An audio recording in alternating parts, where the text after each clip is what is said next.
Thank you. Well, the lack of rainfall in central Texas is still making it easy for wildfires to spark and spread. Today in Blanco County, the White Creek fire is burning and has yet to be contained. The Texas A&M Forest Service is monitoring that situation now from an updated facility that just opened yesterday. Here to talk more about how that facility will help track and respond to emergencies is Kari Hines with the Texas A&M Forest Service. Kari, thank you for coming in today. Of course, thanks for having me. We have talked to you so often, so it's nice to have you in studio for this and discuss this a little bit more. But as we mentioned, the Forest Service held a grand opening for its Emergency Operations Center in College Station. Talk to us about some of the updates that happened there and how this is going to help when you all are responding to wildfires.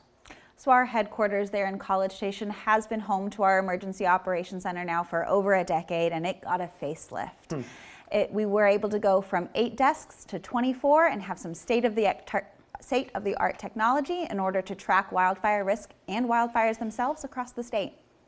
Yeah, I remember I was just in Bastrop talking with you there on site, just a few weeks ago when y'all were containing that. Talk to us a little bit about what kind of work happens at the Emergency Operations Center when there are wildfires burning all across the state. Well, there are what we call incident commanders who are in charge of every single fire across the state. That operations center is really the hub of the decisions that control statewide logistics. So you have people there who are tracking every single resource that we have, whether it's from out of state, in state, a piece of aviation, the bulldozers. That's all there on site, being ordered, and make sure that everything is being done to take care of those people. And going to the right place at the right time to respond to whatever.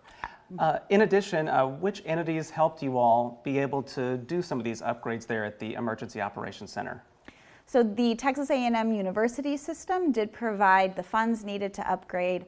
Well, we are also a state agency. We're of course part of the A&M system. That's where the money came from this time. Nice.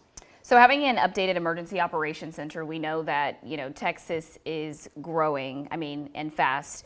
As we do get more development, what happens in the areas that are more prone to wildfires? Certainly. So we do know that humans and our activities are the #1 cause of fire in Texas, and usually that's debris burning or something to do with equipment. So as we are moving into these areas where fire is natural and normal and healthy and really needed for these ecosystems, we are now putting the main cause of fire starting in close contact with those fuels, and it can lead to more fires. Yeah, and Kari, while we just have you in these brief last few minutes, can you talk about what the wildfire risk right now in the state is? Because we mentioned the one burning there in Blanco County.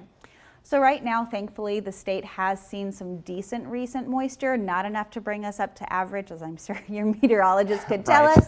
What we're looking right now, we're going into our winter fire season, which is when the grasses in the western third of the state become at risk for wind-driven fires. Something to watch out for. But Kari Hines with the Texas A&M Forest Service, we'll leave it there for now. We appreciate your help, not only today, but also in all the situations you've talked to us about in the past. So thank you so much. Thanks.